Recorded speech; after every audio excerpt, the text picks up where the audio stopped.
Miami, colorful and cosmopolitan. Today, we add the power and scream of the IndyCar.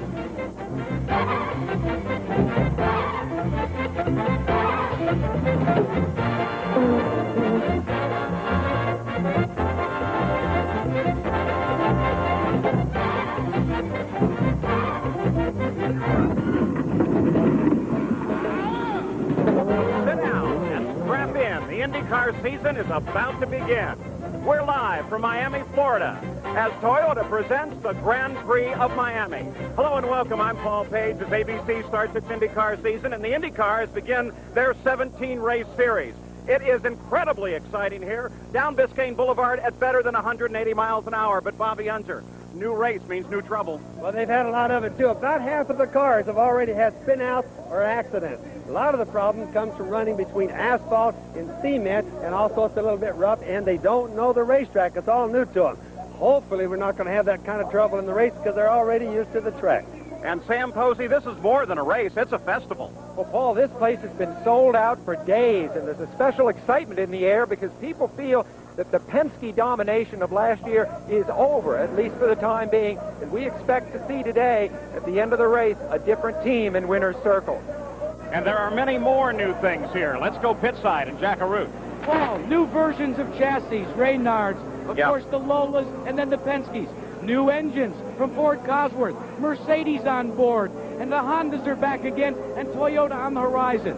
The Goodyear tires are back, but they've got new competition as well. Firestone Tire and Rubber Company is back. After 20 years of absence, they've got 5 cars in the starting grid today. There's also a lot of new drivers on the grid. Let's check in with Terry Gerald. Jack, you talk about new faces, consider this. In the top 10, rookies, Gil de Ferran, also Christian Fittipaldi, a couple of longtime veterans who've been absent for more than a year, Scott Pruitt and Danny Sullivan, they're in the top 10. And how about Mauricio Gugelmin? He finds himself in the front row alongside Michael Andretti. New changes, new chassis, new engines, new tires, we've got it all. New season about to get underway as we go up to Paul Page.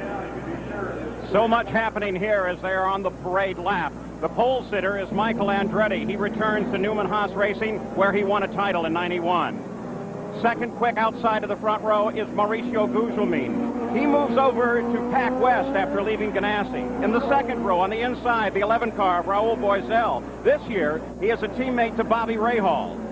Outside of row 2 is Gil de Ferran, the fastest of the 4 first-time starters. In row 3, that's the Ferran. There's Paul Tracy inside of row 3. The red and white Newman Haas car is distinctly different from his teammates.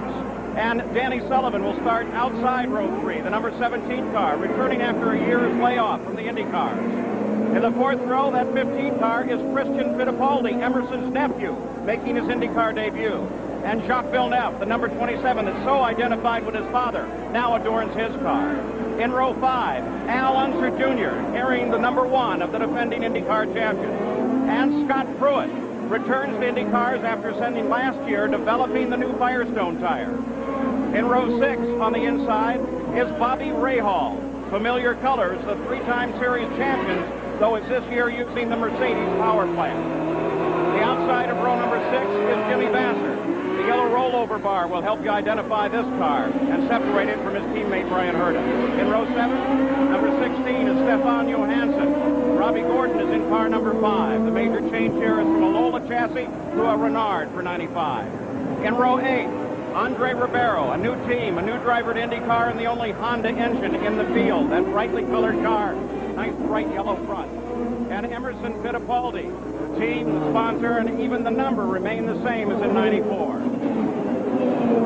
Row 9, Adrian Fernandez and Peo Fabi. The 10th row, Alessandro Zampedri and Brian Herta. In row 11, Christian Danner and Eddie Cheever. Row 12, Alicio Salazar and Eric Bachelard. 13 is Hiro Matsushita and Dean Hall. And alone in the 14th and final row is Dennis Vitolo. This track here is 1.829 miles around as they gather up behind the PPG pace car and are very close to starting this season. There it is. Keep a close eye on turn 2 and turn 12. We've seen a lot of action there this weekend. Notice, too, that the pits here are curved. Now they begin to slow the field down and bunch it up as they head into the final corner. Pace car is off onto the pit road. Front row nicely aligned. As Michael Andretti takes the green flag, jumps into the lead. Guzman into second. Wassell comes up on the inside. DeFer into the outside. Perfect start. Now they head down the very fastest part of the track. All safely through the first turn. Now on to Biscayne Boulevard. Up toward 185 miles an hour. On board with Rahal. And Scott Pruitt just ahead as he smokes the tires under braking. This is the major part right there at the chicane. We're going to watch it all day. Braking is what's going to be the answer there. Nobody can give it up. That's where you see the tires smoke a little bit. Michael Andretti, car number 6, begins to pull away. He's been absent from the Newman Haas team for 2 years. Now he's back, and he resumes just where he left off in the lead. That second place car is Mauricio Guzman. The yellow car is Pete Moran. And that's Paul Tracy. Sitting back, he's managed to get around Raul Boisel. You now ride with Paul Tracy.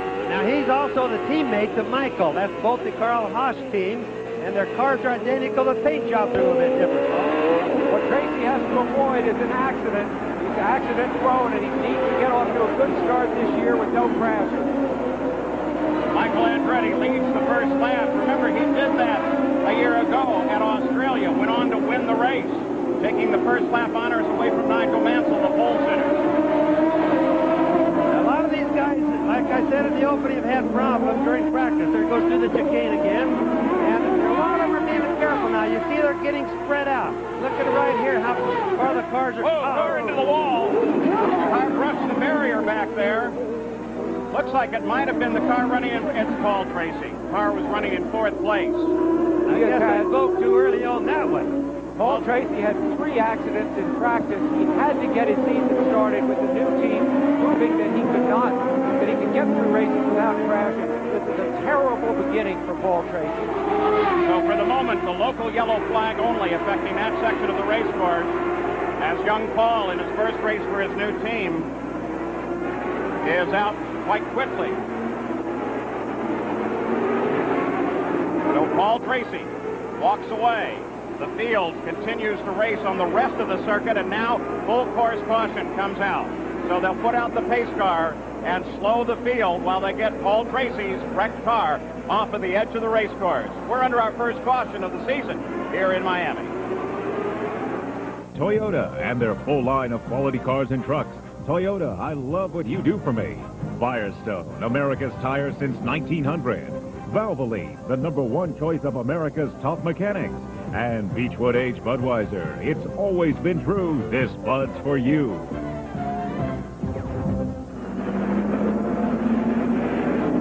Tonight, a special hour of America's Funniest Home Videos at 7, 6 Central Time, followed by Lois and Clark, and then Bill Murray and Richard Dreyfuss star in the hilarious Sunday night movie, What About Bob? All tonight, here on ABC. We're live in Miami. A full course caution underway. An incident started when the 3rd place car of Paul Tracy brushed the wall. He was battling with Gilda Moran. Now, here it is. He goes to the right side first. Now he's going to go down a long straightaway. And he's up the speed. He's just getting started now. And look, we'll be going into the chicane. Now watch him braking right here. He's braking. He locks the brake momentarily. Hits the left side. Hits the right side. Just absolutely drove right into both of the walls towards the left one, threw him into the right one. Here's a view from the holiday. The 3rd car on the frame, the red and white one. Right there comes in. Boom. Hits the left one. That threw him to the right. He really didn't have any steering, Paul, by the time he got to the right side. But that's Paul Tracy's fault. He drove right into the wall. Watch this on the left. Now, boom. Right there. You can see his head punch forward. Goes over and hits the right wall. That's the reason we saw both tires on both sides of the car. What caused it, Bobby? It was the driver's mistake. He just simply tried to straighten out the chicane too straight, and you can't do that. As you saw from the helicopter view, Danny Sullivan was right behind him and almost collected Paul when he came off of the wall. Coming into this race, there was every reason to think that Paul would be a good rival for his new teammate, Michael Andretti, because they'd battle it out all season if Paul could overcome his tendency to make mistakes. It was mistakes that crippled him last year and have conceivably led to his being released from Penske. Now, of course, he continues where he left off with mistakes. Beautiful view here. That's the road so many have taken to the port of Miami, where the cruise ships are docked. You can see them there in the background. Shows you how truly picturesque this wonderful circuit is. Ralph Sanchez and his Miami Motorsports group have done a marvelous job putting this event together. Matter of fact, there are a whole series of yachts that are on the shoreline right along the edge of the racetrack here. So we are under full course caution. 4 laps have been scored into the record book. Michael Andretti started on the pole and led the early laps until this, actually the early lap and a half, until this incident involving Paul Tracy. Now this turn right here, I want to explain this real quick. Those red things that you see on your screen are actually water barriers. And they're made for safety, like if you hit those things, they're full of water and it absorbs the shock an awful lot. Robbie Gordon started 14th, moved up to 10th in just 1 lap. Let's go to Jack Arute.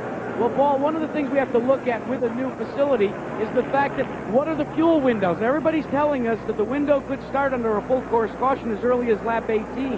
If that's the case, you see this OP on these Goodyear tires in Robbie Gordon's pit? He scuffed in the optional tire, that's what it stands for, and was the quickest car in most of the practice session this morning.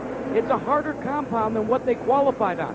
So what the team has done is they've taken the OP, the optional tires, put them on the wall. They are assuming that this race will have a lot of cautions, and they will stay out as long as they can after they duck in around lap 18 and take on the harder compound tire. So with the tires here, Bobby, we're going to see a lot of interesting strategy. Yes, for sure. And another thing you want to remember about that is that the cars have to start. Now, you wonder, why didn't he just go ahead and start with his hardwood? They have to start with the same thing they qualified on. Everybody that I know of went with the soft tires for qualifying, Paul. The harder tire, of course, is a little slower, but has better life. We see Paul Tracy walking back. I wonder what could be going through his mind now, because obviously he's going to have to explain to his new team, to Carl Haas, to Paul Newman, to his mechanics, that he's gotten off to a bad start. Sam, that's the 4th wreck or incident that Paul has had this weekend. He's just not getting along with his racetrack too good. And historically, it's typical of him to start a season in the hole. He started with a 16th last year, and he's big trouble. You guys are both former drivers. What does that do to the psyche? Here's a guy that has already had a number of crashes, not only this season, but before. What is that going to do to him? Well, that's bad, and the reason is he just left he was with Penske last year. He wrecked a lot of cars for Roger Penske. There's talk that that's the reason he got released. Let's go pit side and Gary Gerald. Paul, keep an eye on the defending series champion, Al Unser Jr. He started back here at near mid-pack. They've reported a possible electrical problem. They thought about bringing him in. Roger Penske just made the decision no. He told him to stay on the track. So Junior's out there. We don't know if they've got gremlins. It's been a frustrating weekend for this team in a bid to open up a chance to defend that championship title. Well, the pace begins to pick up as they come single file behind the PPG pace car. Michael Andretti leading them around, and we should head back for a green flag just 2 turns from now. Great view back for Michael's car. The car right behind Michael, the multicolored car, Mauricio Gugelmin, a former Formula One driver who's really finding his way now in IndyCar ranks. Gugelmin had trouble with his engine in the morning warm-up, barely got out at all. But obviously, whatever that problem was, they got it fixed. But look at the Baron right behind him, beginning to close in, battle developing for second place. Yeah, the yellow Pennzoil car, we haven't seen that car run this good in a long time. And Babby, who has been with the Pennzoil car for a long time, is in a different car. And who's winning the battle? Steve Ferrer is. The first time he's been in IndyCar racing. In the back of the field, a number of cars now beginning to string past Eric Bachelard, the 19th car back there. Including Ray Hall, who's running back in 10th in the black and yellow car. Here we see the multicolored car of Christian Fittipaldi, 3rd in line here. New to this kind of racing, but not new to racing. He's Emerson's nephew. He's had some top finishes in Formula One. I think he's going to make a very big impression on IndyCar. Christian Fittipaldi currently running in 5th place. So strange with a name like Fittipaldi to see the 3 stripes of a rookie on the back of the car, but of course he is here in IndyCar. Let's go to Jack Arute. Well, Paul Tracy has walked his way back to the entrance of pit road. What happened, Paul? It's just disgusted, really. I've had brake troubles all weekend, and just the rear tires locked up, and I couldn't stop. And it was either, go through tried to cut it through the turn, but just hit the wall. So it's just a bad start to another year, I guess. So seems like this cloud has been over your head for the last couple of years. How are you going to shake it? I don't know. It's try to have a good race and have a good race for the Budweiser guys at Kmart in Australia, and we'll move on to the next one. Good luck, Paul. And look at the Pennzoil car, the number 8 car. That's DeFerrin as somebody lights up the brakes big time coming into the corner. He's been falling steadily backward after a great start and running up to 3rd place. Anytime we see a lot of cars going into the chicane together like this, or excuse me, all apart, clear across the track, you're going to see a lot of brakes lighting up, a lot of smoke out of the tires, because there's only single file through there. You cannot get 2 cars through there together. Well, it's obvious DeFerrin will be heading to the pits at the conclusion of this lap. It's a powertrain problem. He's obviously got something wrong with the engine, Paul, because it's really lost the speed, but everything is still together. It looks like he's probably handling good. Let's go to Gerald, Gary Gerald. In the DeFerrin pit, we understand from the crew that it's most likely a gearbox problem. That's why he's limping along, so it relates to the powertrain, as Bobby suspected gearbox problems early on this first street course. See, Bobby, you're not so old. You were right. He was. So at the front of the field, it's Michael Andretti being chased by Mauricio Gozum. You ride with Brian Herta, who sits down in the field right now in 17th position. Michael is our leader. 8 laps are complete.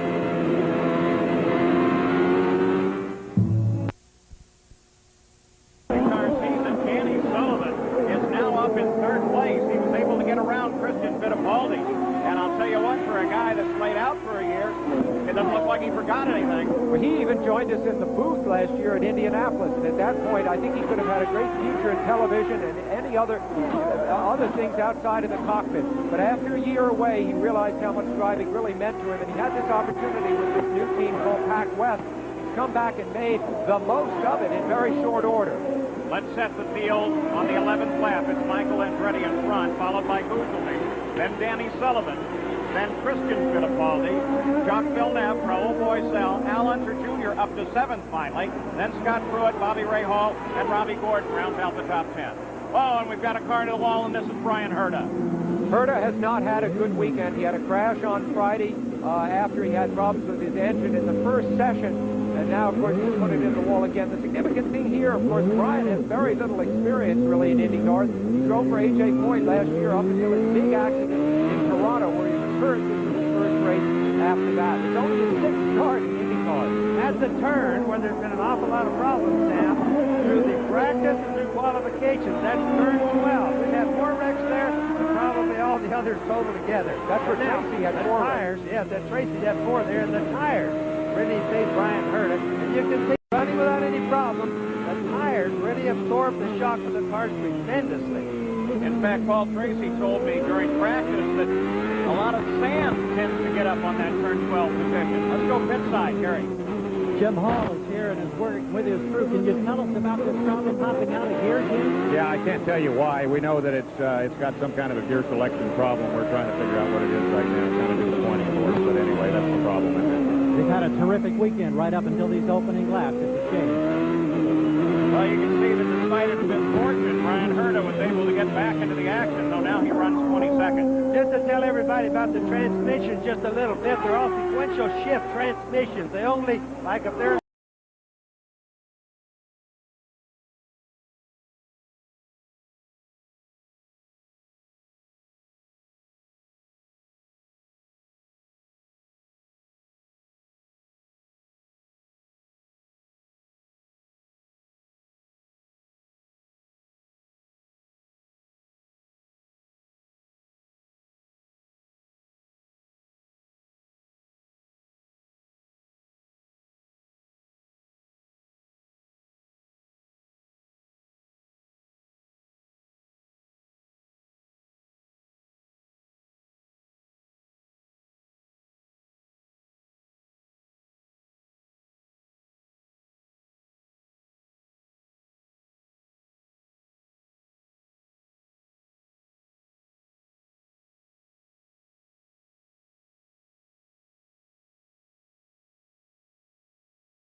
Beautiful blue skies overhead, temperatures in the 80s.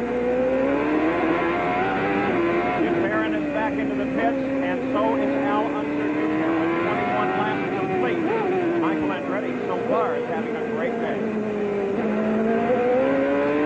Live at Toyota presents the Grand Prix of Miami, and this just happened, bringing out a full course yellow. The pace car will come out. That's Andre Ribeiro, and he got together with Adrian Fernandez. They're both sitting by the edge of the course. Here it is.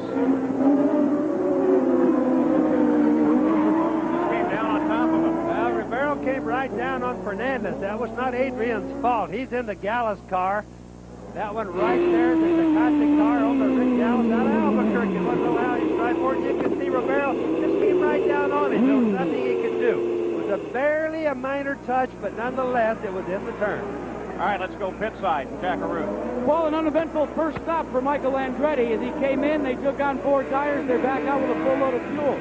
The same cannot be said, however, for Raul Boesel.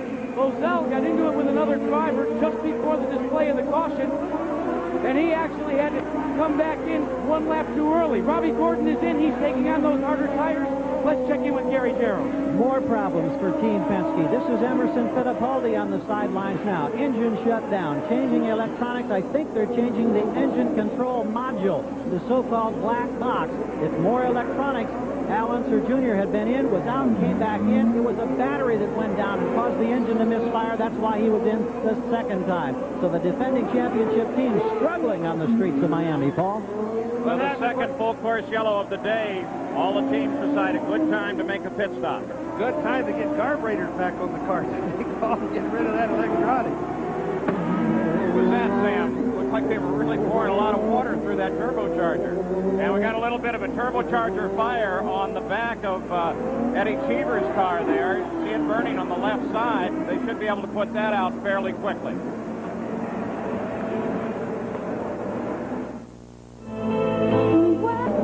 Watching live, Raul Boesel, as he leads the group around. Everybody made pit stops. And we are getting ready to come back off of this second full course caution today as you ride with Robbie Gordon. We're ready to go back green. 14 cars on the lead lap. Jens Swinthal, the IndyCar starter, has the green flag in his hand as he cheers up toward that 13th and final turn. And here they come. And there's the green.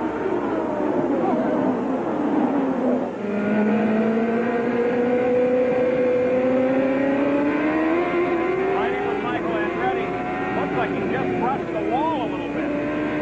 That's pretty easy to do at this racetrack. Boy, but keep an eye on the car. Looks like it's all right so far, Paul. Concrete canyons everywhere. Critical stage in close pursuit of Andretti. This track reminds me an awful lot of Long Beach racetrack. You know, concrete walls on both sides. The guys do rub them occasionally. It doesn't hurt the car unless you hit them kind of hard. Ooh. There's somebody hit really hard. The wall. Bachelard, looks like Eric Bachelard. Dennis Vitolo. Dennis Vitolo.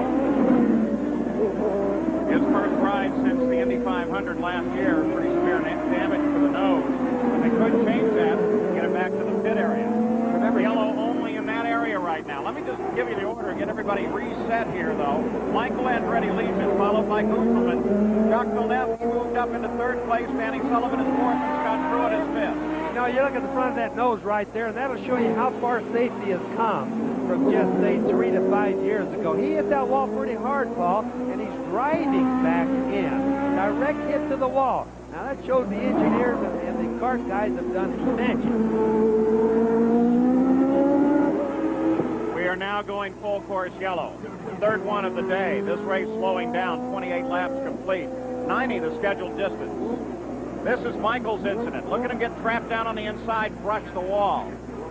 The real question is, did he brush it or did he just kick up a bunch of sand? This is on board with Michael. Now, what happens is he's trying to pass on the inside, so got to keep that in mind as we watch this. Gets kind of close. Yes, he did. He got it. That's not dirt. That's a hit. No, that's a full. But remember, if it doesn't break that wheel, the wheel is magnesium, and they're very brittle if they're going to break. If it doesn't break that wheel, He didn't hit it hard enough to hurt anything, and it doesn't look like there's going to be a problem. It doesn't change the suspension setting. Well, it could, but he didn't really hit it hard enough at the front or the rear of the tire. It was kind of like a direct hit, and then it doesn't bend anything. You see a little wave as he went by his pits? Let's go pit side, Jackaroo. Well, Paul, trying to stay on top of every possibility, the Newman Haas team was ready for Michael Andretti to come in and take on new tires. What happened was he radioed in initially that he thought after that hit that the tire was beginning to go down. They're back behind the pace car. You can notice that he tries to wheel the car back and forth a little bit to see what the situation is.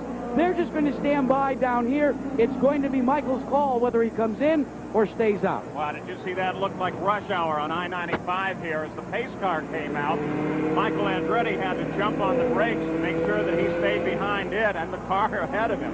Boiselle is right ahead of him. He's the guy that almost hit the pace car. Look at all the smoke right there. That's Boiselle catching the pace car. Didn't know it was there. Probably running 170 miles an hour. Now the pace car is going to wave him by because he's really down a lap.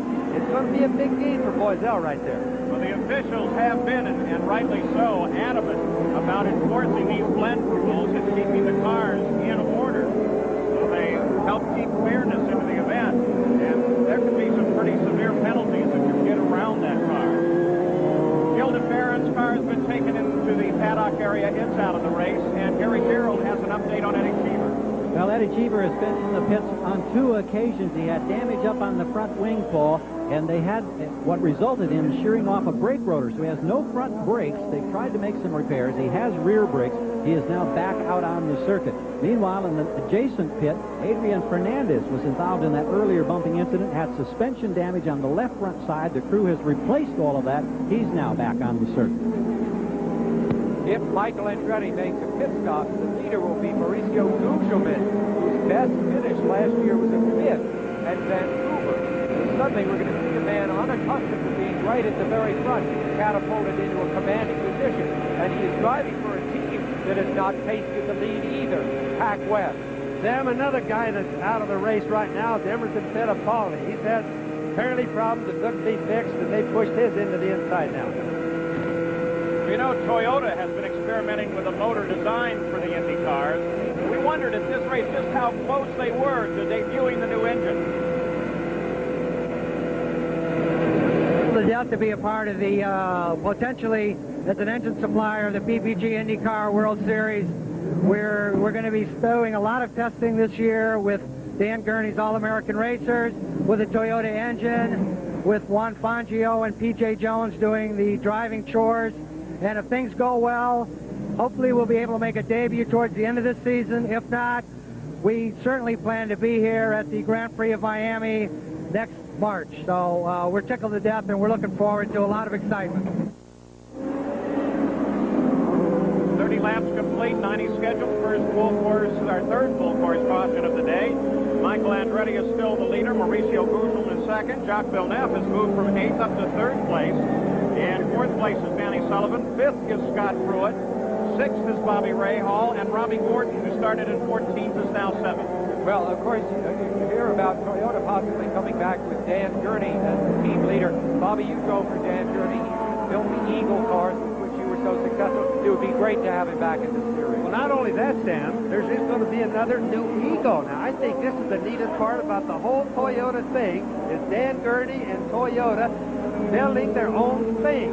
So Dan Gurney will be back in the chassis building business. I just saw Cash in England last night. It's almost done.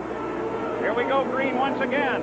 So now we're going to find out what condition Michael Andretti's car is in. If he's able to continue out front, we'll know it's probably okay. That predominantly green and yellow car there is Salazar, with Jack Villeneuve coming up behind him. Salazar is Dick Simon's new driver, 40 years old, veteran of the IMSA competition. You see the car on the right there, just going through the turn. And there is the true battle for position. Sullivan just behind Villeneuve, and then Pruitt, and this car Ray Hall and Gordon just behind him. Pruitt is driving a terrific race, currently in 5th place on the new Firestone tires. He's been out for a year, he's come back hot.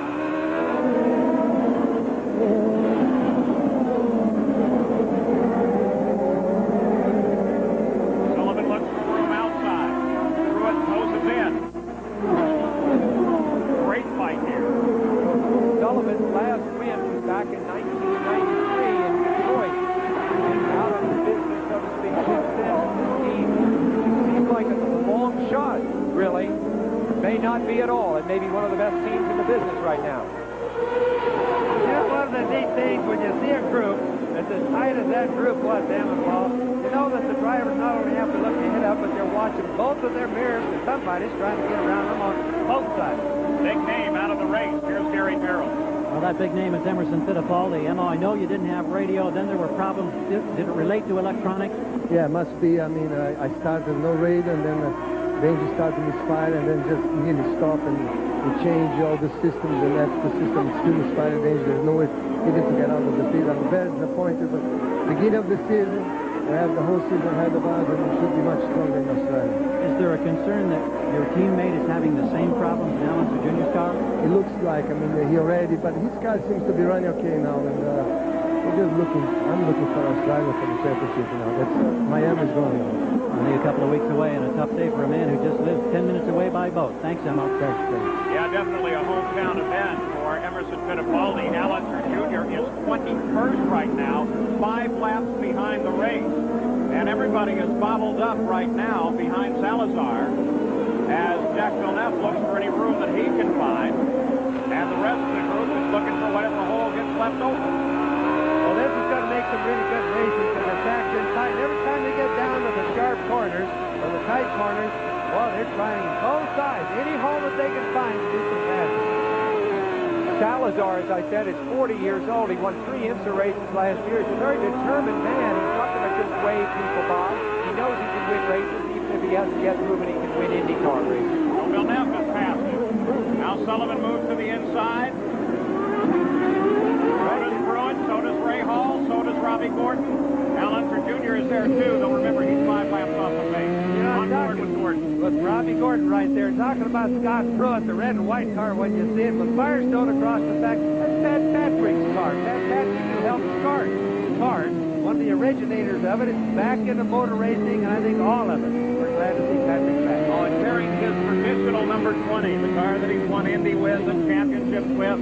Yes, it is nice to see Pat back, and nice that he can see Firestone back as well. As suggested, a whole new playing field for strategy available in the tires now. You know, Paul, nobody really thought, including myself, that Firestone would be so competitive in the first race. And already you can see Scott Pruitt. He's giving nothing up on the tires.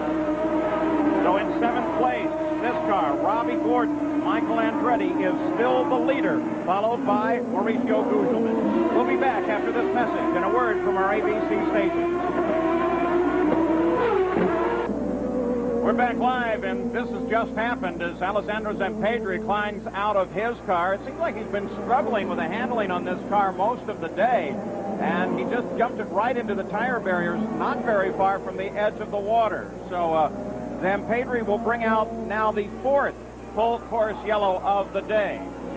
And ABC, of course, has got its racing season underway now. Next week, it'll be the Purolator 500 live next Sunday, and then immediately thereafter, the International Race of Champions begins its 4-round series.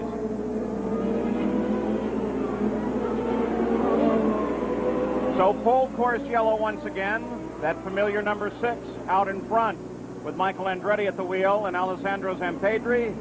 He walks back to the pits, his day already complete. Not very often that I can remember that we've ever seen a car get up on top of the tires. Because the cars are so low, they usually get underneath the tires, get the tires over them. He got his completely up on top. I'll bet he was wondering about that one. He lives in Monaco. You know, Bobby, you made the point earlier, the rivalry between the tire companies. We have a sensational rivalry among the engine suppliers and the chassis manufacturers as well, so it's a wonderful season this way. Nobody seems to have the same combination of car. It's not a cookie cutter series at all.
Start.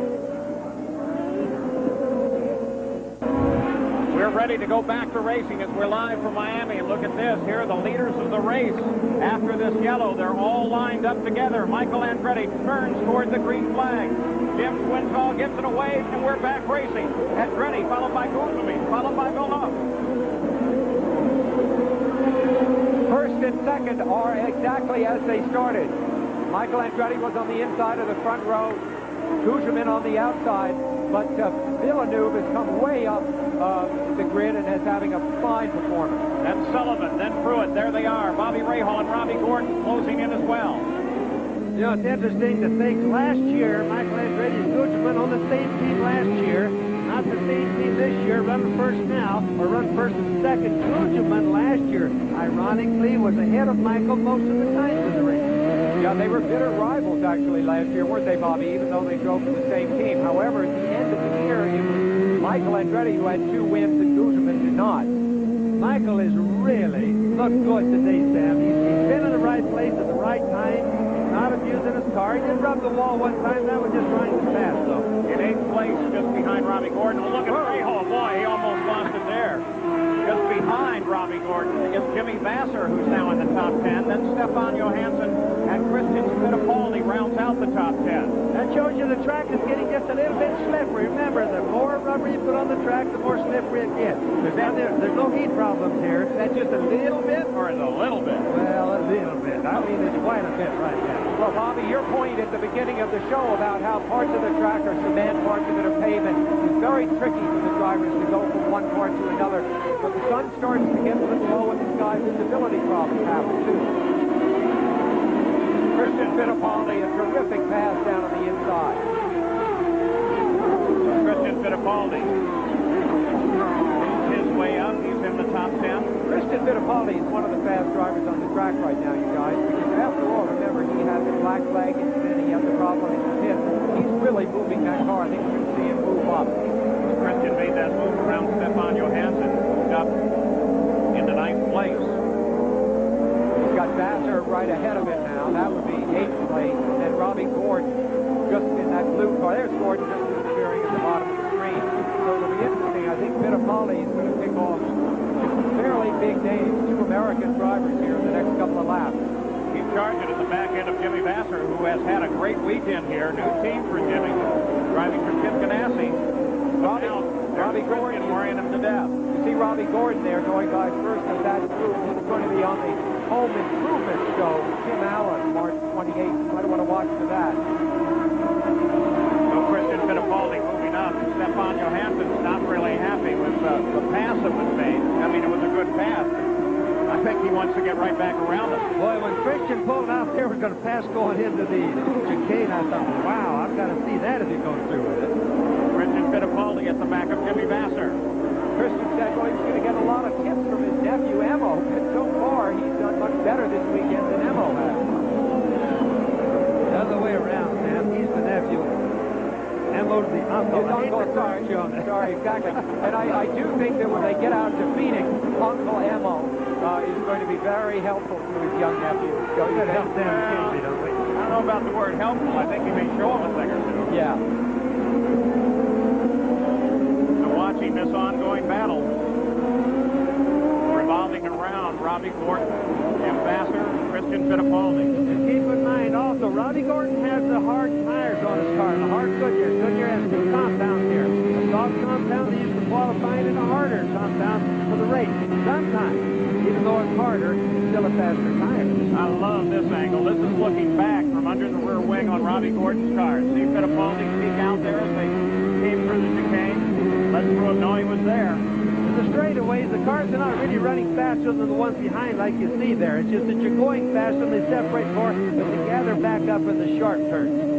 That's Vasser just behind. That's Fittipaldi. Vasser, of course, has changed teams. He's now with the Ganassi team. He was with Jim Hayo's team last year. Doing a good job. I think this shot really shows that accordion effect that happens into a corner when the lead car gets under brakes. It looks like everybody's going to pull in and pass him, and the lead car is first back to acceleration, and it evens back out. True. It's somewhat... Whoa! Wow. Jimmy Vassar just jumps to the inside all of a sudden on Robbie Gordon and gets him. Best pass we've seen today. I mean, I know Robbie Gordon didn't expect that one. And behind there, Christian Fittipaldi ripped by Gordon as well. Now you got to ask yourself, is there something wrong? There's Johansson closing in on Gordon. No, I think it's just the harder tires. I don't think there's anything wrong. I think it's just a matter of, like, sometimes guys get caught a little bit lackadaisical. You call it going to sleep a little bit. No, because look, once Vassar got around Gordon, he really started to pull away. Here comes Johansson trying on Robbie Gordon's back end. No, I think that's just the difference between the softer compound tires and the harder compound tires Gordon is wearing. And that's more of some of the good stuff that we are going to see all season long with the two tire manufacturers being in this. Let's go to Jack Arute. Well, Paul, throw the tire controversy right out the window. That's not the problem with Robbie Gordon. How'd you like to be in the cockpit of a car with the throttle sticking? That's what Robbie Gordon's involved with now in the Cummins Valvoline Special. Because every time he just nails it on the gas, all of a sudden it sticks and stays hung up. No problem at all. We saw him pull to the side. He came off a little earlier. There's Stefan Johansson. And obviously, whatever problem he has, is terminal. Yeah, that's a 94 Penske car. There's no accidents or anything like that we can see. It's just probably an engine or transmission problem. Well, I caught a glimpse of him slowing down just a few moments ago while Jack was speaking. Here we'll get a look at it. He had been running in 10th place. Stefan, of course, the Swedish driver with the background in Formula One, drove for Ferrari. That's also a 94 Penske car. 611 right there, the problem happened. Last year Penske cars, you wonder whether they got all the stuff that little Al had last year on that car, don't you? Well, we're just a little over halfway here. Johansson out of the race, Jack Arute. Well, Paul, Bobby Hunter still hasn't lost it. He surmised that it was a transmission. That's exactly what Stevie Johnson radioed in to Tony Bettenhausen. He says the transmission's gone away. Stevie Johnson, our nickname from Stefan Johansson. There are other nicknames. We won't use them here, right, Bobby? One good race driver, too. I really respect and admire that guy. He's really taken under the American speed, too. Back to the leader of the race. We haven't seen much of him, and that's because he has been so powerful here at the front of the field. Michael Andretti, now 4 seconds out in front of second place Mauricio Gugelmin. There comes Gugelmin off the corner. But look, he's being challenged by Jacques Villeneuve right now. And waiting in the wings is Danny Sullivan and Scott Pruitt. Villeneuve, remember, in the blue and white car, was a rookie last year, but he won at Elkhart Lake. He had a brilliant pass there near the end of the race. He turned that win for him. And today, he is one of the fastest cars on the track. Probably second fastest compared to Michael Andretti. You know, we're over halfway into the race, and these guys have not let up on this battle right here the entire distance. So the price of racing is going to get pretty rough as we get near the end here. There's Mauricio Gugelmin. Jack's just behind him. We could be due for stops any time now. Michael Andretti has gone 23 laps since his last pit stop, and several of the crews have started to lay out the equipment for the second and what should be the final pit stop of the day. And Michael peels off and heads into the pits. He's in the very first pit, Jack Arute. And Paul, all he was yelling on the radio as he came in is right front, right front. They seem to think that maybe he had a right front go down, so they elected not to push the window any further than they had to. You're right, this should be the final stop for your leader. But boy, talk about living under... now he's killed the engine. The engine is dead, Paul. Oh, they've got a broken control arm on the front of the car. On the right front of the car, there's a broken control arm. Tom reached down and picked it up. That's the side of the car, of course, that hit the wall earlier, so it makes you wonder if perhaps this wasn't something destined to happen. Of course, it's so easy to touch a concrete wall around here. This is really, really sad. Michael, at least from our vantage point, has done such a good job today and really controlled this race entirely. Yeah, there's the arm that's broken. That's it. The day is done for Michael. They may get him back in the race, but not the lead. Mauricio Gugelmin's now the leader. This is very bad luck for Michael, but on the other hand, it's very good luck that this didn't break in a way that put him in the wall out there on the track. Yes, you're absolutely right there, Sam. So for the first time in his IndyCar career, Mauricio Gugelmin is the leader of the race. And there he is. Second place now is Villeneuve. Third is Sullivan. Pruitt is fourth. Bobby Rahal is fifth. And the Pac West team is now 1 and 3, a new team. So now, with 25 or 50 laps complete, we are moving up with a brand new leader in IndyCar racing in the person of Mauricio Gugelmin. And we talked about new faces. They are very definitely at the front of the field right now.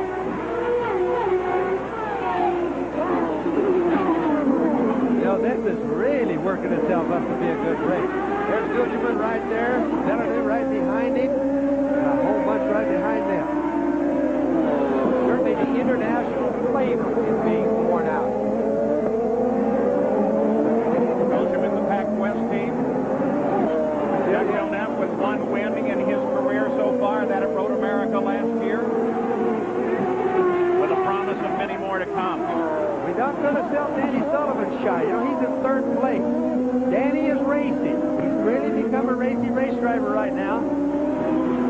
So this is what put Michael Andretti on the restart up against the wall and broke the suspension members. We'll be back after this message and a word from our ABC stations. Back live in Miami as Bobby Rahal continues his pursuit of Scott Pruitt and Danny Sullivan in the continuing fight for third place.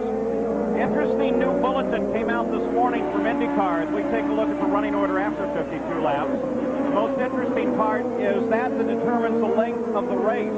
It is scheduled for 90 laps, or, according to, oh no, car into the wall, and trying to look and see what the damage may be to the front of that. That's Ribeiro. That's Ribeiro. Yeah, car number 31, Ribeiro. It's really hard to see it when he's all in the tires like that.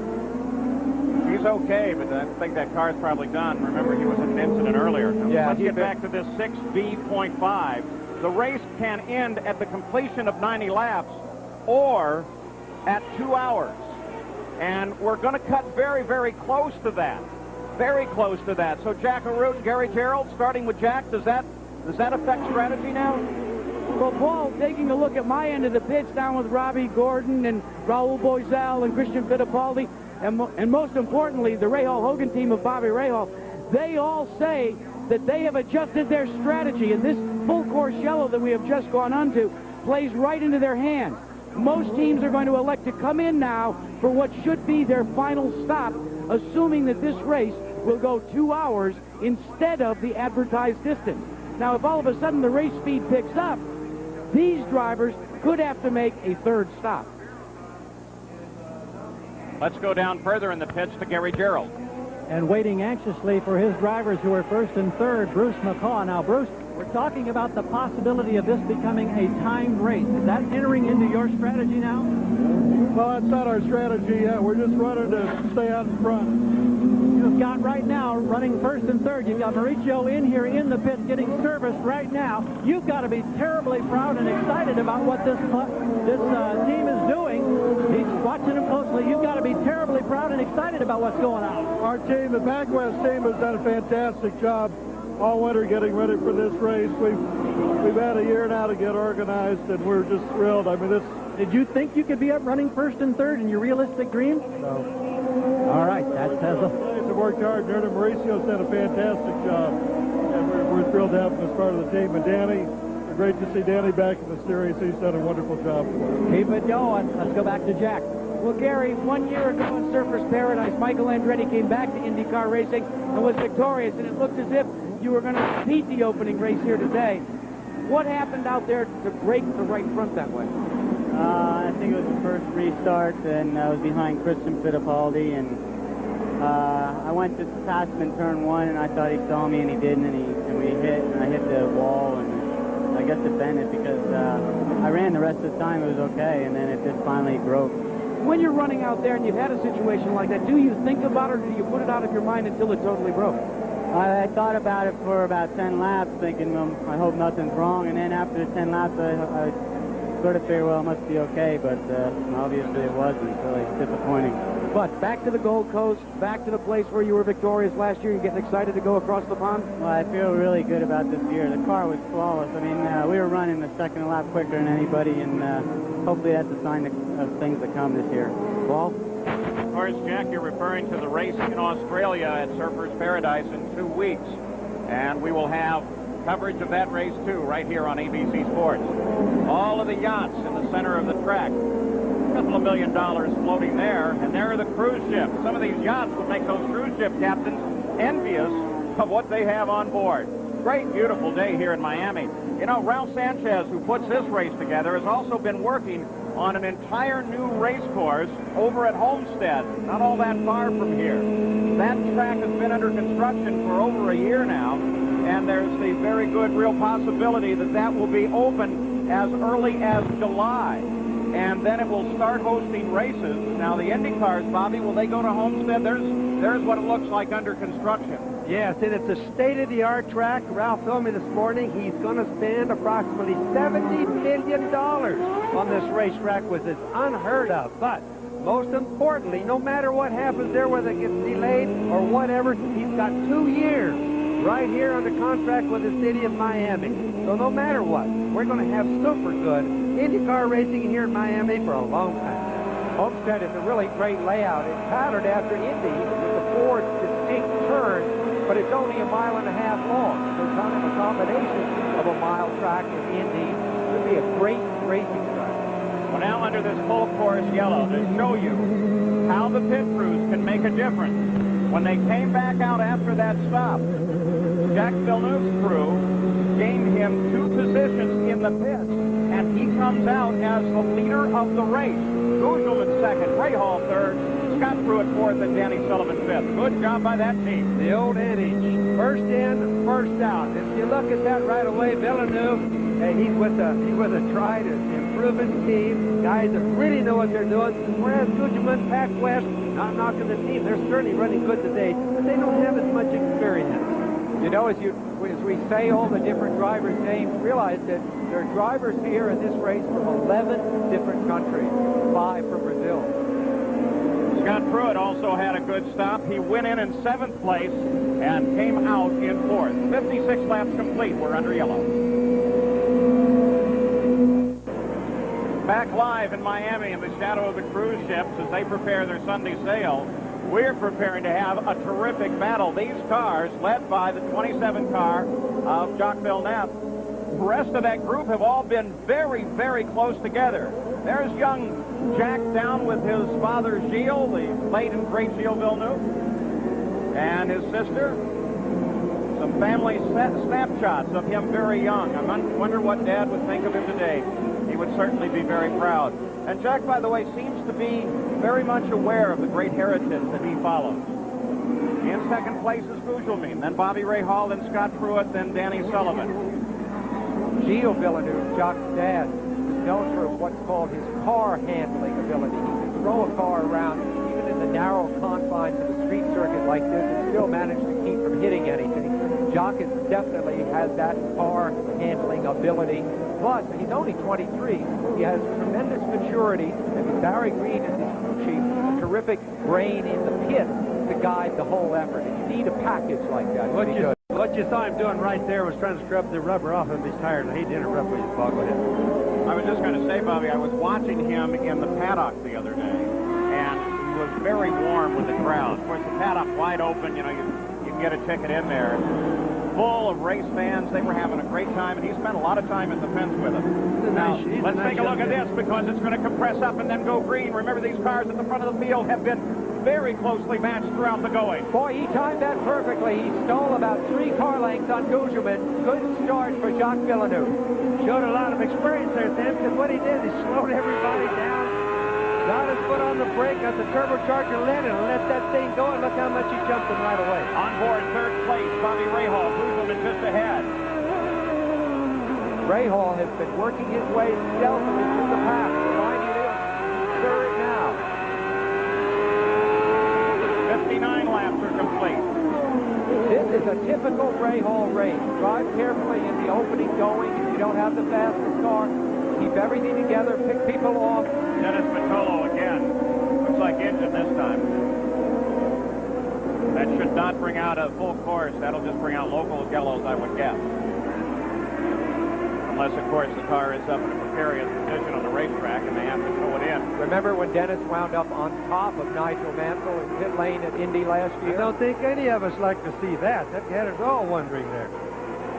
I don't think he's in the right spot on the track, do you, Bobby? No. Battle for second now behind the leader. Rahal closing on Gugelmin.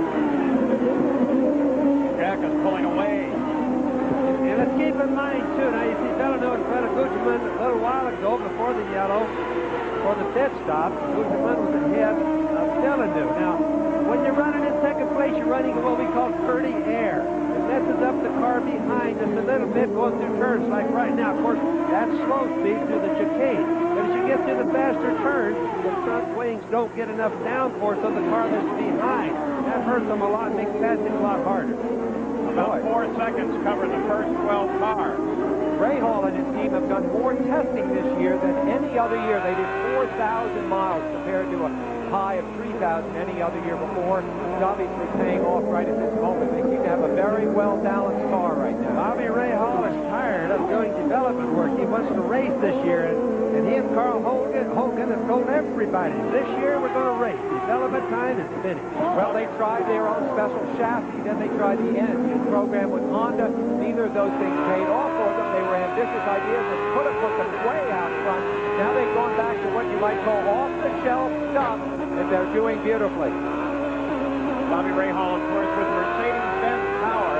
But Bobby Unser, that is not the same Mercedes-Benz power that won the Indianapolis 500 last year. No, and I'm glad you brought that up, and it's time to explain it. This is really a copy of, or not a copy, but a similar thing to the Ford Cosworth engine, or what was the Elmore engine, or what was the Chevrolet engine before. Built by Elmore Engineering in England, it's just an updated version and Mercedes-Benz redevelopment or development of an engine. So it's still a very small 4-cam turbocharged small engine with just standard boosts as all the Cosworth engines have and everything else. 161 cubic inch engine. I asked Paul Morgan, one of the builders. The manufacturer is Gilmore, and Paul Morgan is the more of that.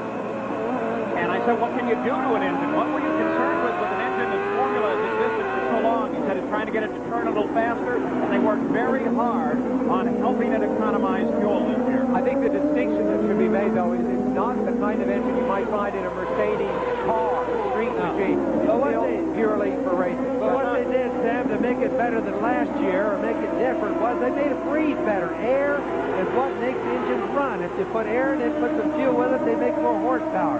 And they definitely have more horsepower this year than they've had in the past. But it isn't the same engine. It's a development from that engine. Danny Sullivan working on 4th place, Scott Pruitt.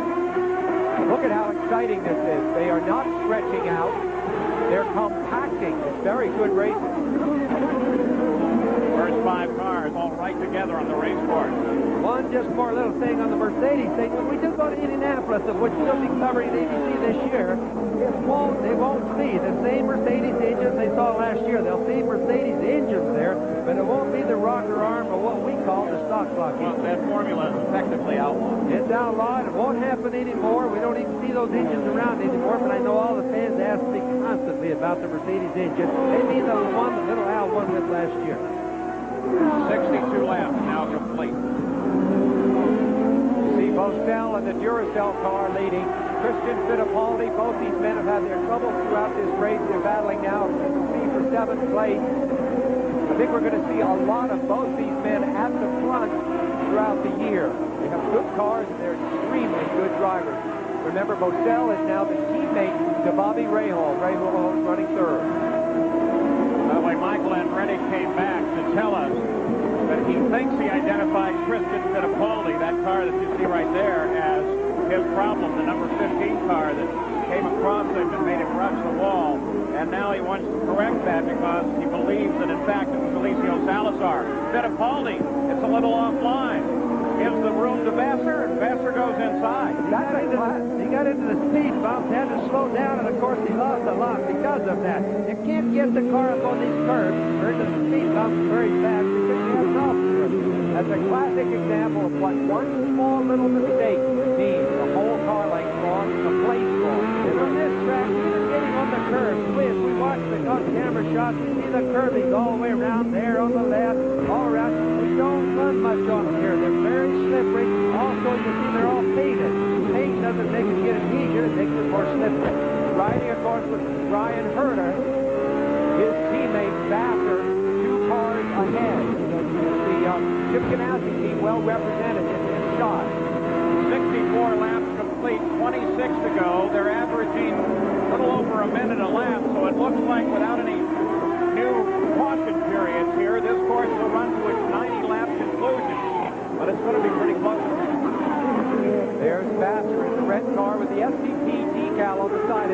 Vassar, then Fittipaldi, and then Herta. There's Herta coming in the top of the screen. Jimmy Vassar's an awfully good race driver. The Jim Cahill last year underfinanced. Jim's a good, long-time good friend of mine. Got me into flying a lot of ways. Talked to him this morning, Sam, and Jim just said he didn't have enough money to keep the cap up. He had good drivers, Vassar, so he had to join with Chip Ganassi on the target team right there to become a member of that. Besides that, he says he's saving an awful lot of money himself personally. Well, Vassar had a third-place finish last year. He has been very, very good. Of course, right now he's running 8th. Very proud promoter here, Ralph Sanchez, says the crowd here is 90,000 today. Completely sold out, turning people away. The Super Bowl held here, 72,000 at Joe Robbie Stadium. Let's go to Gary Gerald. A couple of updates, Paul, concerning the defending champion Al Unser Jr. He's having to come to the pits about every 6 laps. One of the batteries that controls an alternator control box and other electronics keeps draining and the car begins to misfire. So they change the battery about every 6 laps. They're doing diagnostic work, but clearly he's just out there trying to learn more and more about a brand new race car. As for Jacques Villeneuve, we talked briefly with Barry Green, asked him if there were any concerns whatsoever. He says, our concern is we've still just got too far to go. And looking at the history of this weekend with all the incidents, we're just hoping that he can stay and keep his nose clean. Other than that, car is working beautifully. The 64 car is Christian Danner. He started in 21st position. He now runs 11th. Nice steady fire throughout the entire run of the race, and you got a glimpse of Adrian Fernandez there, found in confrontation earlier, but was able to get the car back into the running. 66 laps now complete. Jacques Villeneuve may be looking at his second IndyCar victory. Live in Miami, a race that is now 68 laps old. It's scheduled for 90 laps or 2 hours, whichever comes first. Jack Arute right now, like 90 laps is going to come first. So the question I would have is, what about fuel for a number of these teams? Well, Paul, remember during that last stop, we said some crews were taking the gamble that it would go only the 2-hour distance. Now everybody's recalculating because the speed is picked up. They feel they're going to go to the 90 laps that was advertised. And here's what's happened. Bobby Rahal says they have enough to go the distance, enough fuel. His counterpart, Raul Boydell, does not. They feel they will have to go back into a splash and go. For Robbie Gordon, the situation is up. They feel they've got enough, but his problem is with the throttle sticking. He may have to come in as well. What about your end of the pitch, Gary? Well, Jack, everybody that we're checking here seems to be in good shape. That group includes Jacques Villeneuve. They say they're right on target. They're delighted with their fuel mileage they're getting thus far. Scott Pruitt's crew says the same. They're good till the end of the race. Also, the Pac West team, Gugelman and Sullivan, okay to the end of the event. Villeneuve is the leader. There's second place. Mauricio Gugelman, Bobby Rahal third. Scott Pruitt. First 3 cars are on Goodyear tires. Scott Pruitt is on Firestone. Danny Sullivan runs in 5th place. We watch now the 18 car, the Pac West machine of Mauricio Gugelman, who's trying to stalk down the leader of the race. There's no more affable driver than Gugelman. Accessible to anyone at any time. A terrific guy to be around. Just think, if a race were to end like this, think how bad that the Pac West guys are going to feel knowing that they actually lost the race in the pits. Not on the racetrack, but in the pits. Well, take it the other way. How good are Barry Green's guys going to feel that they won it in the pits for Jack? They're going to feel really good if that's what happens. And, of course, they'll spread more money around, right? That's right. Remember, in this day and age, it isn't just the driver or the driver in the car. It's very much the crew chief that counts. As a tactician, a man who works out the overall strategy as well sometimes. And Barry Green is always mentioned among the superstars in that category. If you race Barry Green, you know you've really got your hands full. That's a lot of what makes our racing really good, Sam, is the pit stops. That really makes it exciting because, just like you said, teamwork. Danny Sullivan, a year off, didn't hurt him a bit. Well, he has dropped, of course, from 3rd and a more ambitious positioning on the track, now down to 5th. You wonder about his fitness. He is 44 years old, the second oldest driver in the race. Emerson Fittipaldi, 48.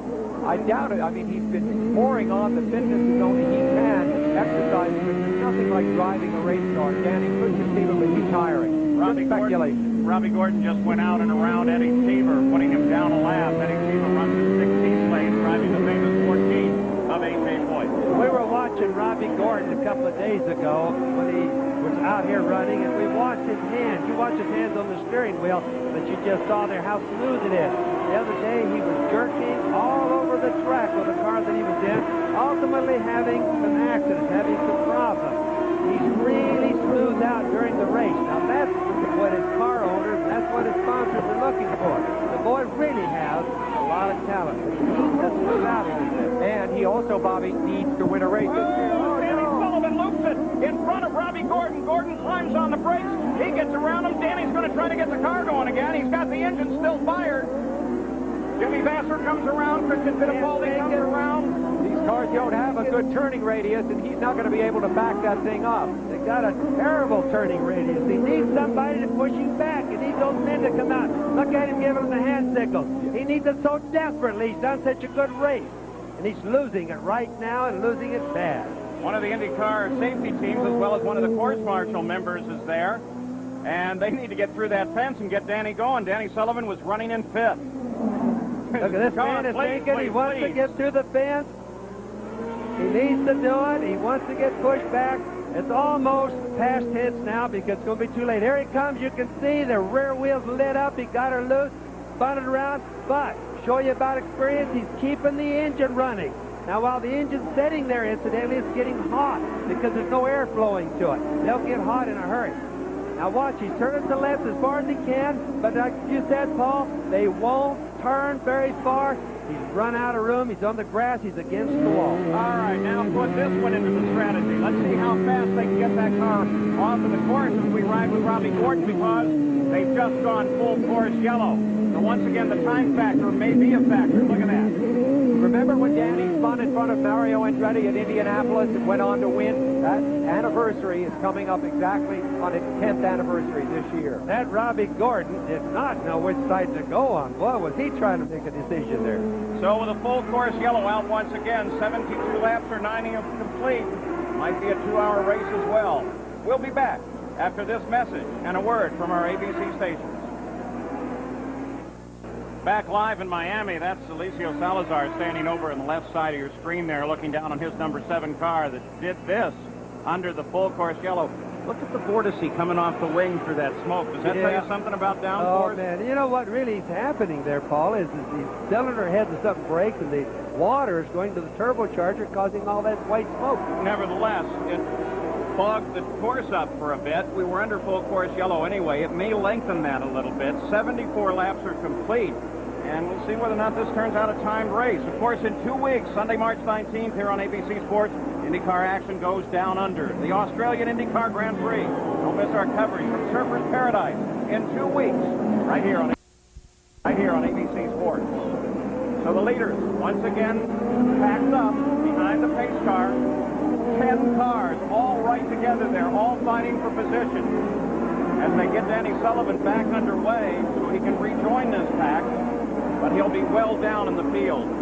When the race resumes, it's going to be an incredible struggle between the youth of Jacques Villeneuve and the experience of Bobby Rahal, I think, as this thing develops. And I think Rahal may very well get past Guzman and take on Villeneuve. You don't see Guzman as a factor? I see him as a factor. I think we're going to see a lot of Bobby Rahal. Get a fool going, Sam. I disagree with you. Robbie Gordon went out to make a move. Tried to get around Scott Pruitt. Battle back in the field. Didn't get it done.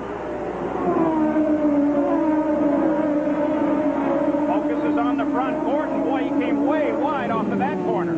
On board, Robbie Gordon. You can see all the fence wavering. That's from the air that the cars are disturbing as they go by. They're not really hitting the wall, causing the fence to do that.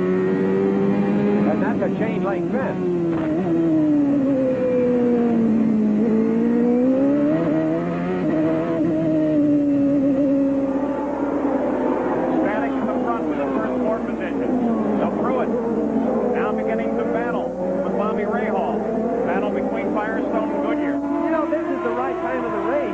What the tires are doing. The track is about as slippery as it's going to get. So the Firestone guys and the Goodyear guys are all looking at this. Leo Mel himself is here, looking for Goodyear to see how the tires are going to react at the end of the race. Here's one of the best contests I could ever believe for that. The amazing thing is the challenge of the tire builders. They have to build for a track like this, then a mile speedway. speedway like Phoenix, and then they have to build the super speedway tires for Indianapolis, where they have to go 225 and more. Of course, Scott Pruitt has spent a fairly lonely year testing those tires so they would be ready for this comeback in IndyCar racing. And that testing with no publicity or anything. Everything was deep secret. Wouldn't let anybody see it, know what was going on, and Firestone came out, and they really done a good job. I'm sure that Leo Melvin Goodyear is really watching that today. Once, then Firestone really catch up this way. Everybody maintains position. Fittipaldi working at the back of Jimmy Vassar. Villeneuve, Guzman, Ray Hall, Pruitt, Robbie Gordon, top five. Then Vassar, Fittipaldi, Brian Herta, Raul Boisel, and Christian Danner rounding out the top 10. Vassar has that target car in front there. The second target car in the line right behind Fittipaldi is Brian Herta. Herta, remember, injured badly in Toronto last year. This is his first race back. He's had the whole winter to convalesce. It's good to see him racing again, and competitive, too. On board, Brian Herta. The 8th place car. Villeneuve is 9/10 of a second ahead of Mauricio Guzman in front. We'll keep walking here. The onboard cameras in the cars, we can watch the guy's hands, especially on this track, see how much they work. That's got to tell you how they're handling, how hard they're touching the car. Brian Herta, for example, really is smooth. He's just flat smooth. Boy, very tidy in that chicane for Herta, for sure about it. Oh, Fittipaldi's right there at the back of Vassar's car. Fittipaldi making a charge now. Battle for 5th or 6th place. Battle for 6th. Remember, Fittipaldi having his first race in an IndyCar. Do not confuse him with his uncle Emerson. Did I get it right? You got it right, Dan. Good. 77 laps complete, 90 laps scheduled distance. We're still looking at a race at distance. But the 2-hour time limit is going to be fairly close behind it.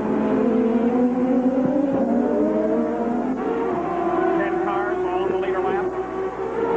Tires after a yellow are always a little bit faster. You see that most of the passing and most of the charging and most of the fights going on right after yellow. They'll lay back sometimes, let their tires cool off, because these cars really use their tires hard. So then they only have a little bit before they get them on again to make another run for a pass. This is a good battle between Vassar here and Fittipaldi representing. Vassar, of course, a great up-and-coming American driver. Fittipaldi, a guy who's coming up to the European ranks, finished by 3rd, 4th, Formula One. Look at that. Oh, Christian Fittipaldi right on. Scared him so bad that Herta came under him, too. Whoa! There's something wrong with the car. It just almost went and slowed down. Look at it, dark. Big time. Al Unser Jr. right behind him. Al goes well off the pace of the race. Yeah, something went wrong with the car there because it doesn't slow down that much just because you made a little bit of mistake. Can you believe a race, an IndyCar race at this age where we have not seen Al Unser Jr. almost all day, way out front? Isn't it amazing? Well, let's consider this. If he stays where he is, Al Unser Jr. won't finish in the points. Emerson Fittipaldi won't finish in the points. They were 1st and 2nd in the points last year.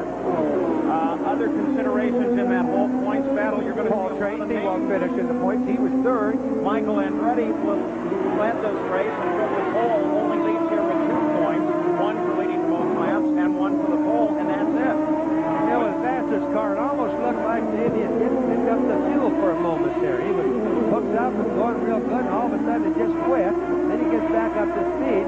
Sometimes, and remember this is the first race of the season again, the fuel tank sometimes suck a little bit of air. The lines do through the fuel tank.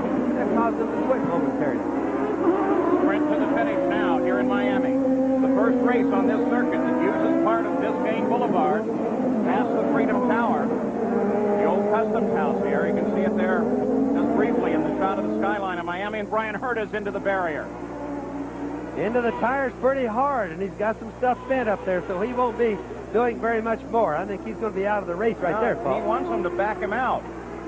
But now, as we close with just 10 laps to the finish, the officials will have to make a decision of whether or not it's worthwhile to put anybody on the course and get him out. Dean Hall comes very slowly past that scene. Notice that Rahal has closed up on Guzman. I missed my guess, of course. I thought Rahal would get by Guzman, but I think he's able to press him pretty hard. And we go full course yellow. Boy, now it's going to be close. Well, this is what everybody, it'll be close on the time, but this is what they all want. because of their fuel. This is going to put everybody into a really good window for fuel. In other words, they ought to be able to go to the end. And bring the whole front of the field right together. They were ready to go to the end anyway. So this is going to tighten up the order, and Jacques Villeneuve will lose a 2-second advantage that he maintained. We'll be back. Live, Miami, Florida, IndyCars under a full course yellow. And just before this yellow came out, IndyCar race control and Chief Steward Wally Dallenbach said we're going to run the 90-lap distance. Now, we'll let you know if there is any change to that, because if the yellow would go another minute or so longer, it would put that 2-hour time limit in jeopardy. Brian Herta's car being removed from the barriers, looking for damage now that might prevent him from continuing on, and I see nothing obvious. Paul, isn't that amazing? We expected to see the front end of that car wadded up a little bit. Look at the wings. They still look good also. Shows you how good those tire barriers work. Coming up next on ABC Sports, there's regional coverage on Pizza Hut College basketball. Number 1, UCLA takes on Louisville. ACC rivals go head-to-head as Maryland battles Virginia. Big 8 power Kansas hosts Oklahoma State, or Florida meets Vanderbilt. We are headed for a very, very close finish. I just can't believe that you get in the tires that much and come out with a car looking this big. Jacques Villeneuve had offers to go into Formula One this year. He decided to stick with IndyCars, get more experience. As I said, he's only 23 years old. He won one race last year toward the end of the season in his rookie year. He is a prodigy, and it's interesting to see whether he'll be able to hang on and win the opening race this year. So there's the leader. Second place, third place for Scott Pruitt, Robbie Gordon. As Jim Swintal, the starter, has the green flag in his hand. Race control has said it will be a 90-lap race. Forget any time. Look at how many drivers are out of the race. Look at some of the names. Andretti, Johansson, Fittipaldi, Racing. Let's go to Jack Pruitt. Well, Paul, this long yellow has enabled Bobby Rahal to cool his tires. He was reporting to his crew that he couldn't pass because he had a severe push going into several of the turns. He radioed back in, though. He's happy that it is going the 90-lap distance. When they drop the green, look for him to try one more time to take a stab at second-place Kuzumi. We'll have to wait and see if he's got it. Well, no, hands the throttle. Green flag comes out again. He is able to get a bit of advantage, though not as much as he did last time on the restart on Kuzman. Rahal and Kuzman stay right there, glued to the back end with 8 laps to go. And Jack, of course, I think we won't see any stupid moves from Bobby Rahal. 3-time champion, knows how to put these championships together, often a second or a third, particularly if you think you're racing men who may not be as much of a threat over the whole year as others. We stay with you right to the checkered flag now. That's into the end of this race, eating 3 laps gone. A wily veteran in third place there, the professorial Bobby Rahal back with Mercedes power. Carries him in third place, going to get it to the front. Normally speaking, they're going to have to do the passing now. And all the way over and through the barrier. The big one, huh? He's moving. I assume he's okay. Be careful with that assumption. What? He crashed a car earlier over the weekend. Right in. This is his backup car. I may have said over the barrier. Into the barrier and under the tires there. IndyCar safety team in there. I think it's going to be pretty good. I don't think it's going to be as bad as it looked in the beginning, Paul, because those tires have just done miracles so far. Look at all the safety guys working over him. He's moving his head. Tires might have beat him up pretty good, but I'll bet he's all right. Race is continuing under green. This is being covered by a local yellow. Robbie Gordon out of the car for the applause of the fans here. Always good to see that. But he was strapped with the tires and hit him tighter and tighter. What a race he's driven, too. Sticking throttle through the entire day. Maybe that's what put him off here. Here's the replay of the situation. Here's the throttle down a straightaway here. Going fast. See the rear end jump around his car. Whoa! Now, that one I can't answer. Why it jumped out, it's not showing the cameras. And by golly, I couldn't figure that one out. Boy, Bobby veered to the left there. Didn't seem to correct the steering to indicate that he knew something was wrong. I don't know. Again, yellow only in that area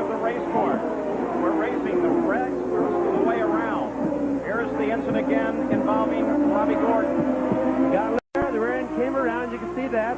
Looks like he's okay here. Just a slight turn to the right, no big deal, and look at the car. Just go straight. He locked up the tires just at the last minute, but we still didn't see any indication what went wrong unless, like for example, the tire went down really quick on it. You're quicker than I didn't even know what was on it. I'll tell you what, though, take a look at that car, that condition, that situation, and stop and think how safe they are. They're so well built. Oh, think how hard that is on a car to just go directly at that kind of speed into the tires. It's really, you just don't know how hard you're going to hit. Over 4 laps to go. Dr. Leff looking for his second IndyCar victory, but the decision not yet made. Ray Hall, Pruitt, Gugelmin, Christian Fittipaldi, they all want to have something to say about it, and they are in a position to do so.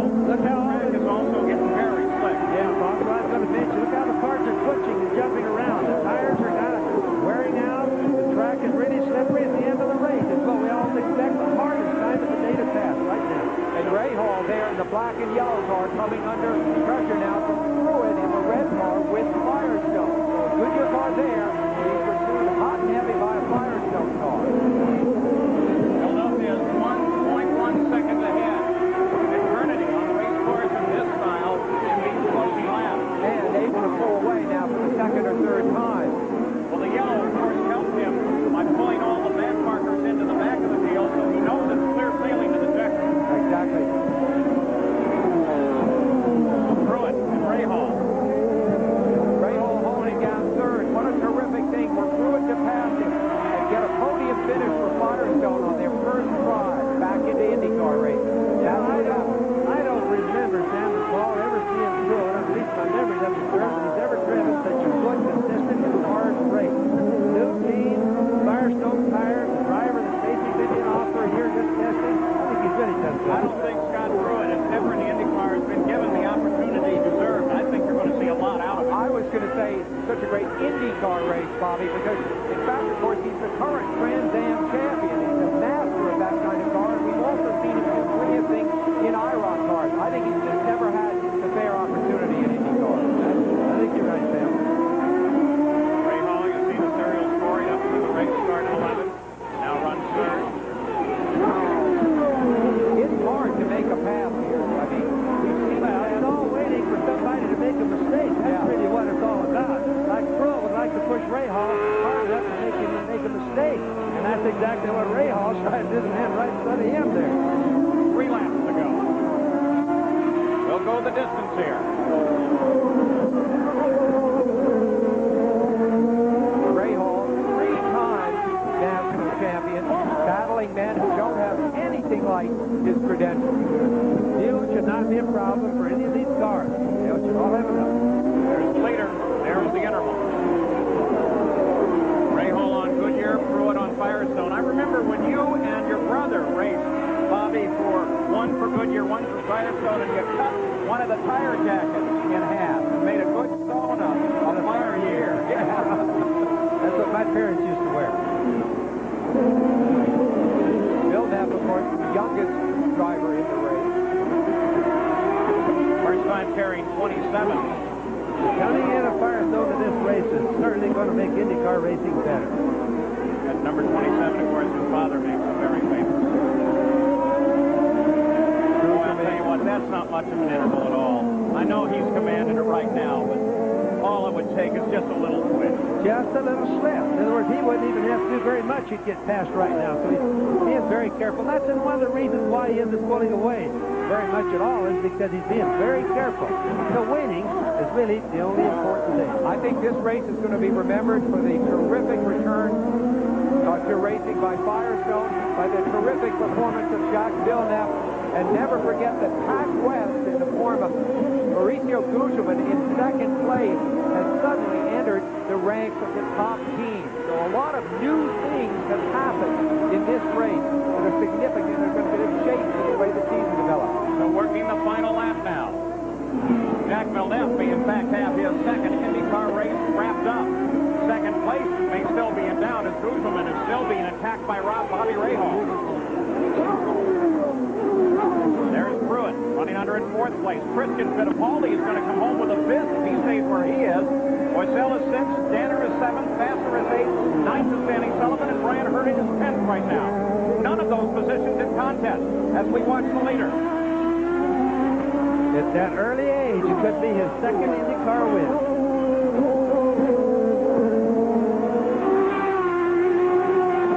Boy, is this a future champion of IndyCar? Look how smooth.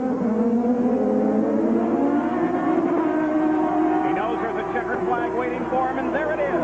The first race of the IndyCar season is done. They celebrate. In Jack Villeneuve's pits, he has taken his second IndyCar victory. Guzman comes across the line in second, followed by Rahal, followed by Scott Pruitt, then Christian Fittipaldi in fifth.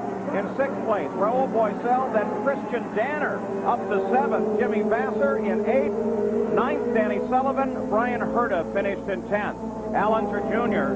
could only manage a 15th place out of the points. But congratulations to the winner here. As Toyota presents the Grand Prix of Miami, they'll be presenting Jack Villeneuve with a rather large check as the winner here today. We'll be back to talk with him. Right after this, you're going to see a very happy young man, winner of the first race of this IndyCar season. Boy, take a look at this celebration. Winner's circle. Jack Villeneuve has just pulled to a stop and climbed out of the car. Jack Arut's right there. Well, Paul, it's the first victory for this team, Team Green, coming together after last year being involved with Forsyth Racing as well. And Jack Villeneuve, congratulations. First victory of the 1995 season belongs to you. Sorry, say that again? Congratulations. Thanks a lot. I'd like to thank the guys big time because we won the race in the pit stops and they did tremendous pits. During the whole weekend, we lost about 1 hour of track time because of engine problems, so we weren't sure how the car would feel in the race, but it felt great. A lot of people were a little bit concerned when the announcement came that Forsyth Green was going to split up, but it doesn't seem as if your part of the operation is missed a beat. Well, you know, all the key elements stayed in place. There's only a few guys that went away, so the chemistry was still there, the important guys were still there, and it's still a great team. When you come to victory lane like this, do thoughts go back to your father? Actually, no, not yet, not really, because I was thinking about all the guys and Players Limited who's behind me, who's trusting me, and everybody works hard, and it's great that we can finish a weekend on a high note like that. Well, it's great to see you in victory lane and number 27 as well. Let's check in with Paul Page. Well, Mauricio Guzman finished in second. Congratulations to Jack. The second place finish by Guzman, that's his best finish of his career. Christian Danner finished in seventh, the best of his IndyCar career. And Christian Fittipaldi, in his first start, finishes in fifth place. So, as we suggested at this starting here, we're seeing new faces, we're seeing new equipment, we're seeing new tires, and it sure is changing things. Let's go back to Jack Arut. Well, 1 year ago, this man was trying to make Honda Power work. He's gone in the Mercedes-Benz. Lo and behold, a third-place finish for Rahal Hogan Racing. Bobby, congratulations. Thanks, Jack. Another car ran super all day. You know, it's a little slippery out there with all those restarts. You collect so much rubber on the tires, it's a real handful. But had an awesome pit stop and got ahead of a couple guys, and that's all I needed. It's tough to pass here, so my crew got me to third, no question. Paul? So Bobby Rahal completes it in third. The winner of the race, of course, Villeneuve. These are the unofficial results. He wins in a Ford Cosworth-powered Reynard.